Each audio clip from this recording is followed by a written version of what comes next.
Olá, depois de meses em queda, a arroba do boi reage em novembro. O que esperar então para o último mês de 2022? Agora no mercado pecuário, DBO.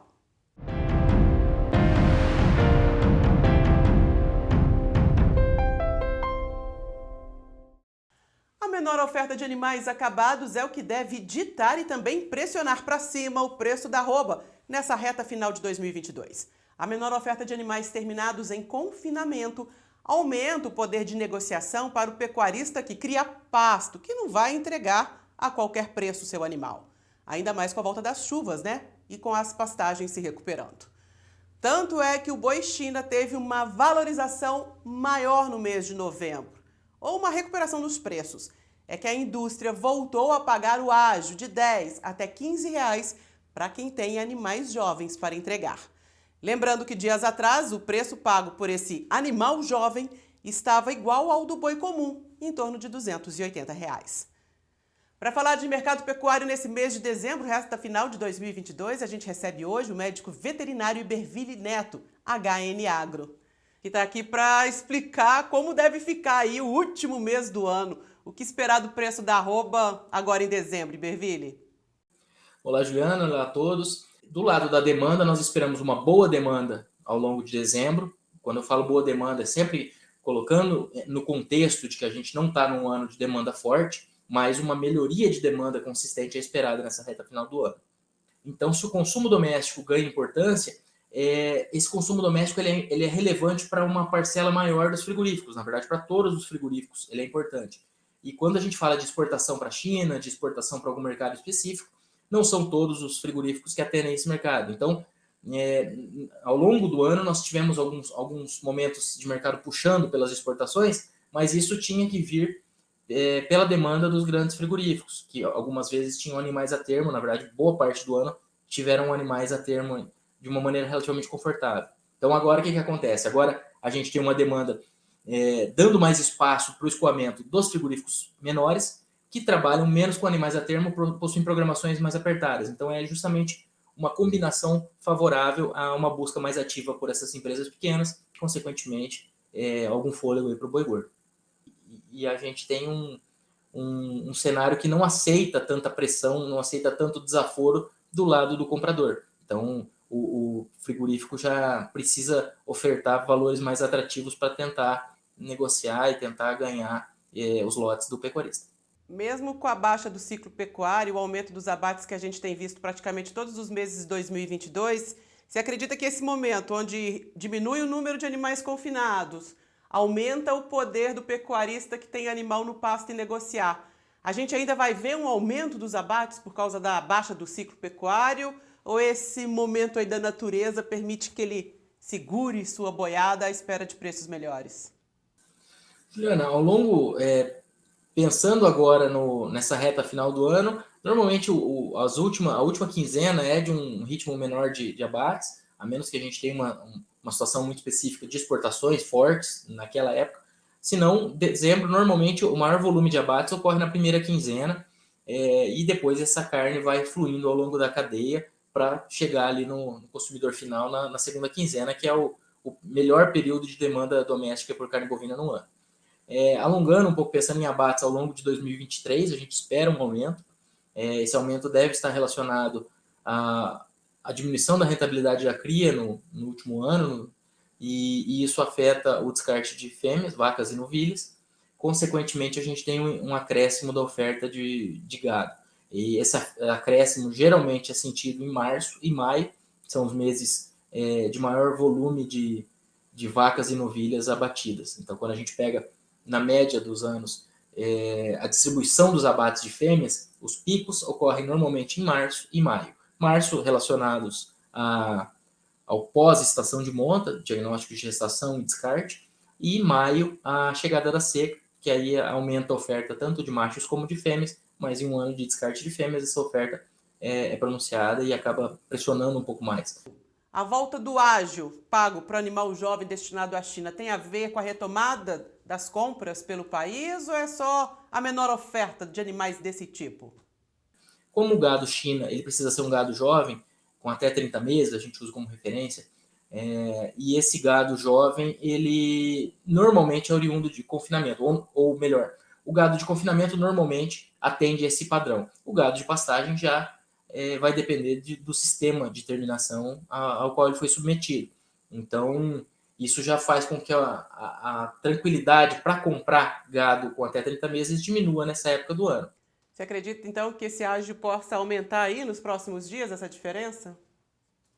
A força das exportações para a China, que a gente tem que acompanhar de perto, que tem uma sinalização positiva, mas talvez não seja uma puxada tão forte, essa força vai ajudar a modular esse ágio. Eu acredito que a gente vai ficar com um cenário de ágio, mas eu não diria que esse ágio talvez vá subindo indefinidamente, pelo menos não nessa reta final do ano, mas a gente tem que acompanhar.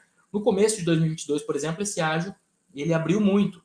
Nós estávamos com exportações fortes para a China, Estados Unidos competindo um pouco pela carne, compra muito menos China, mas competindo um pouco, e aí o ágio subiu bem. Só que naquela época nós tínhamos também China recompondo compras após alguns meses de suspensão. Então nós temos que ponderar isso, que talvez em 2023 nós não tenhamos essa corrida atrás do prejuízo. A gente deve ter um ano de bons volumes exportados para a China, bons volumes exportados no geral, com alguma melhoria de competitividade para envio de carne para os Estados Unidos, carne brasileira para os Estados Unidos. Então o cenário para as exportações é positivo, mas eu diria que talvez o ágio nesse começo de ano não seja necessariamente muito puxado, até porque nós estamos entrando numa fase de descarte já estamos, né, em 2022, descarte de matrizes, e em 2023 deve continuar. E quando a gente fala de descarte de matrizes, a gente fala de uma maneira mais ampla, mas a gente está falando de descarte de vacas e novilhas. Então essas novilhas ou não são direcionadas, essas novilhas não são direcionadas para reprodução e as vacas são descartadas a mais. Só que as novilhas também atendem os requisitos China, que são requisitos de idade. Então tem esse ponto que talvez ajude a segurar um pouco esse ágio, porque a gente vai ter no começo de 2023 uma oferta maior de novilhas, pelo menos é a nossa expectativa. Dezembro de 2022. Qual que é o pulo do gato? Qual que é a dica para o pecuarista? Como aproveitar esses preços ainda baixos da reposição, o preço ainda baixo de alguma categoria? Qual seria a alternativa de negócio? Juliana, pensando friamente na pecuária, e aí eu estou tirando um pouco essa nossa conjuntura incerta, mais ampla, né? Mas pensando na pecuária, a gente está entrando em 2023 no ano que deve ser um dos melhores anos para comprar arrobas, tá? 2023, talvez 2024, como a gente ponderou ali falando de ciclo, mas eu acredito que 2023, uma arroba comprada em 2023 tem um grande potencial para se valorizar e ser muito bem vendida. Então, o pecuarista ele não tem que ficar tentando sempre acertar a entrada cedo na pecuária, ele tem que melhorar os seus índices, otimizar o seu sistema e fazer o que está na mão dele. Mas aproveitar oportunidades de mercado, como acreditamos que 2023 sejam, também faz parte do jogo. Então, para o pecuarista que tem dinheiro de fora para investir, ou para alguém que está querendo entrar na pecuária, e aqui eu digo, eu estou pensando exclusivamente no cenário de preços da pecuária, eu não estou colocando na balança um cenário um pouco mais incerto do ponto de vista conjuntural. Mas dentro da pecuária, o pecuarista que comprar arrobas em 2023 tem uma grande chance de ver essas arrobas valorizarem nos anos seguintes. E por que eu digo trazer dinheiro de fora da pecuária, entrar na pecuária?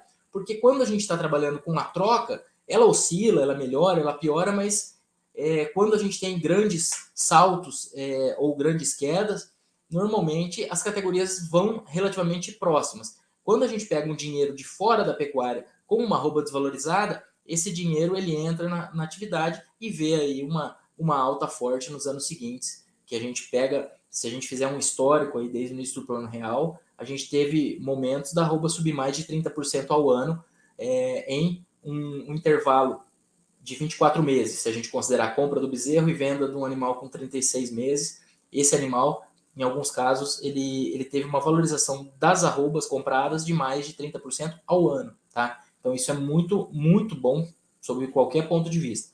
Só que aí nós temos a outra questão, que é essa taxa de juros elevada, com possibilidade até de elevação, a depender da política econômica e de como o mercado vai reagir a isso, mas isso acaba sendo um custo de oportunidade. O pecuarista está com esse dinheiro no banco, ele está vendo esse dinheiro render bem. Então, diminui um pouco essa vantagem do potencial de alta que a gente tem na pecuária. Pelo menos a nossa expectativa é de uma arroba comprada nos próximos anos, de que ela vai ver um cenário de alta nos anos seguintes. Tá? Então, a taxa de juros elevada diminui um pouco essa vantagem, mas nós acreditamos que haja bastante espaço para ganhar com arrobas adquiridas nos próximos anos ainda.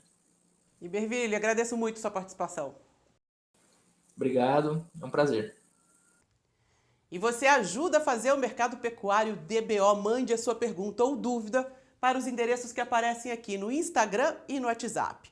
E não deixe de curtir e compartilhar esse vídeo. Lembrando que ativando o sininho no YouTube, você sempre será informado quando chegar um vídeo novo aqui no portal DBO. Eu agradeço muito a sua companhia, a gente se encontra na semana que vem. Tchau!